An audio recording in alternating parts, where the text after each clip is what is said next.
Hello there and welcome to the show, and today I'm going to be talking about WWE NXT Battleground. Battleground took place live on May 25th, 2025, live from the Yuengling Center in Orlando, Florida. A former host of the WWE Thunderdome had an attendance of over 7,700 people. Let's talk about the show. This show started off with Sol Ruca versus Kalani Jordan. This was for the NXT Women's North American Championship. Right before this match started, Booker T on commentary stated that this match could main event a show anywhere in the world. This match is not a main event caliber match. The two of them traded counters to start the match. Ruca hit a vertical suplex. Jordan hit a springboard leg drop.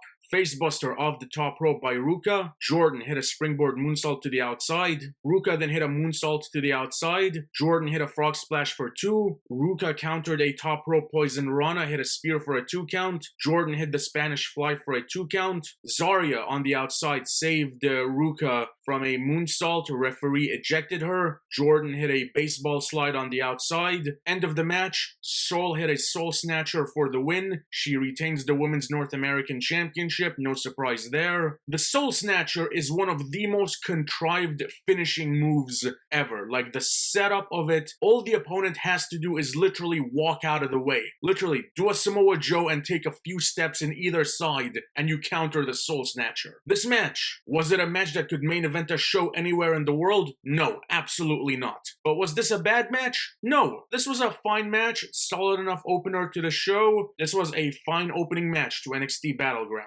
Josh Briggs, Hank and Tank versus The Culling, 6-man tag team match. Briggs hit a great jumping clothesline. The faces hit stereo dives. That was very impressive. Vance rammed Hank into the ring post. The Culling took control. Tank got the hot tag. Hank and Tank hit a double superplex on Shawn Spears. Briggs hit a moonsault on Spears for a 2 count. Spears hit a dive on Briggs. The Culling hit a Dominator, and the referee had to slow his count because Hank was too late to break it up. Hank and Tank hit their double shoulder tackle on Shawn Spears. Drop suplex and standing splash by Josh Briggs. Izzy Dame hit a big boot on Briggs. Hank and Tank hit the power slam shoulder tackle combination on Brooks Jensen for the win. The faces win this match. Post-match, the Culling attack, and Yoshiki Inamura makes his return to NXT and saves the faces, and in the end, they beat down the Culling, and the faces stand tall to end this match. This was a fine 6-man tag team match. Nothing great. Definitely had some high spots. Definitely a good match.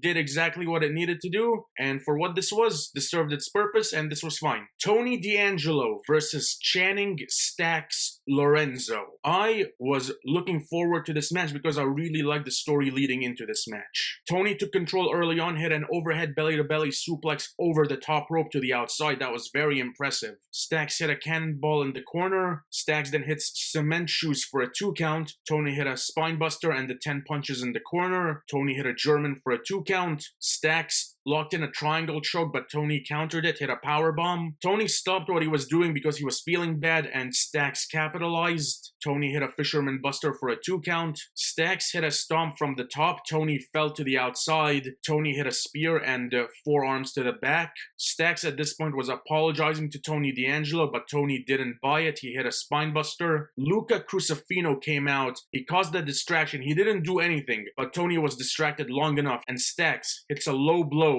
and a running knee to the back of the head for the win. Stacks defeats Tony D'Angelo. Post-match, Luca Crucifino comes into the ring. Tony just pushed him back. He wanted nothing to do with Crucifino, and he just left the ring. I was disappointed in this match. I thought this match would play out a lot better than what was presented. Wasn't a big fan of the finish with Crucifino causing a distraction. This match had a couple of pretty cool spots, but I was pretty disappointed in this match. Stephanie Vaquer versus Jordan Grace for the NXT Women's Championship. This was my most anticipated match of the night from an in-ring standpoint. Both women are great wrestlers. They're the 2 top stars in the NXT Women's division, and I was very excited for this match. Jordynne Grace made her entrance first. I am a big fan of her theme song. I really like that guitar riff and the sirens. So Jordynne Grace has an amazing theme song. Stephanie Vaquer, I've mentioned this a number of times on my NXT reviews, but her presentation with the red lighting and the entrance, everything about Stephanie Vaquer's presentation is perfect. Show of respect to start the match. In the crowd, they showed a couple of wrestlers from AAA. WWE is really pushing that Worlds Collide show. They traded pins and avoided strikes to start the match. Vaquer hit a vertical suplex, missed a 619 and hit a drop suplex. Both women rolled out of the ring, and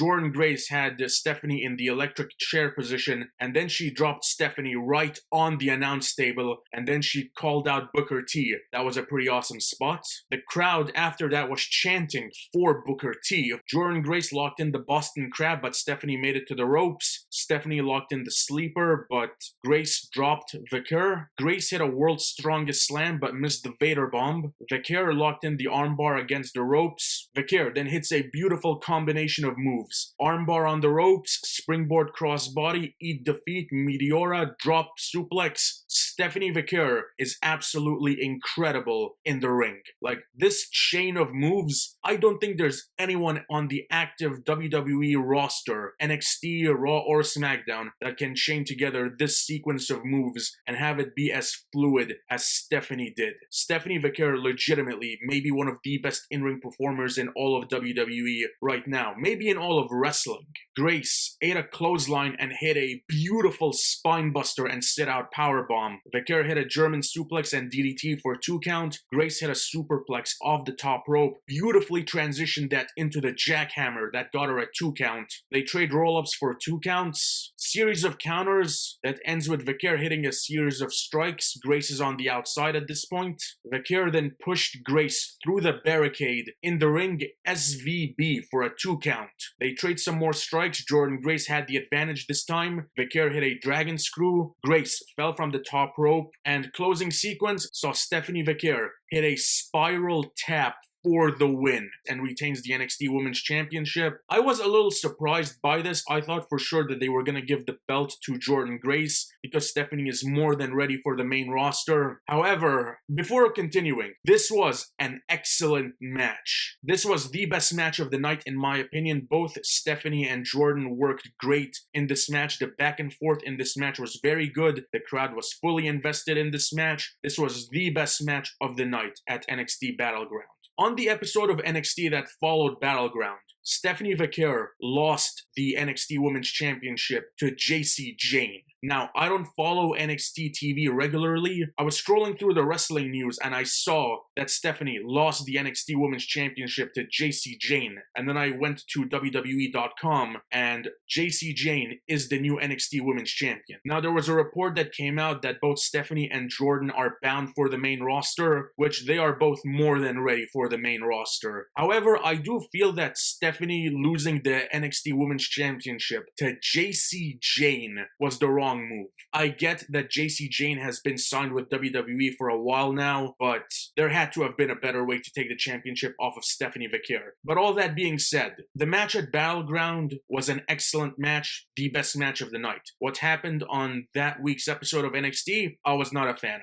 Oba Femi versus Miles Bourne for the NXT Championship. Bourne won a Battle Royal to become the #1 contender for the NXT Championship. Bourne made his entrance first. He came out with no quarter catch screw, some tension between him and Charlie Dempsey, speed versus power dynamic to start off the match. Oba used his power to throw around Miles Bourne. Miles was able to hit a dropkick. He actually hit a lot of dropkicks during this match. Miles hit a top rope crossbody. Oba dropped Miles on the ropes. Oba hit a vertical suplex for 1. Oba then hit a Uranagi for a 2. Miles took down Oba with a dropkick.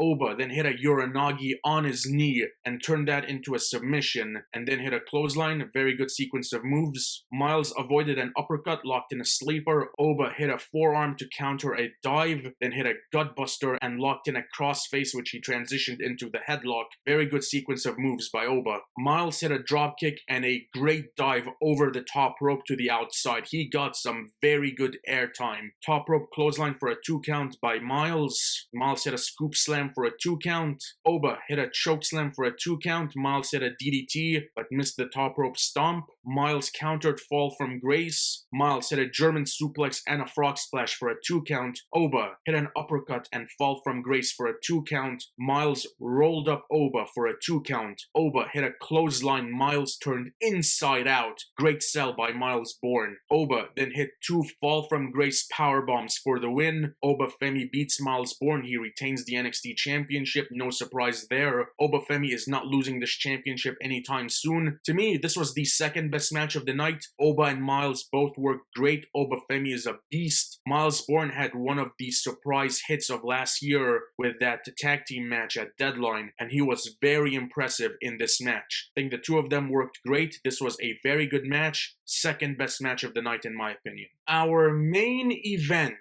Joe Hendry versus Trick Williams for the TNA World Championship. Yes, the TNA World Championship was in the main event of a WWE Premium Live event. We truly are in a different era of professional wrestling. I never thought this day would come. There was a very good hype package to start off the match, narrated by AJ Styles. We got chants of TNA during this match. Joe Hendry, man, has one of the most over theme songs in all of professional wrestling. Joe hit a dive off the top rope. Trick hit a follow-away slam. Trick mocked Joe Hendry, hit the bookend for a 2 count. Joe hit a follow-away slam off the ropes. Trick hit an axe kick and did the spinneroonie. Joe hit the Uranagi for a 2 count. Trick threw Joe into the steel steps. There was this moment where Joe Hendry was supposed to be thrown into the turnbuckles, but I don't know if Trick let go early, but Joe ran very awkwardly into the turnbuckles. Trick hit a jumping neckbreaker for a 2 count. Trick locked in the guillotine. Hendry powered out and hit a vertical suplex. Joe Hendry did his turn. Trick Williams countered the standing ovation. Joe countered a running knee, hit standing ovation, but Trick made it to the ropes. Trick hit a spinning kick that sent Joe to the outside. Trick hit a Uranagi through the announce table. That was a very awesome spot.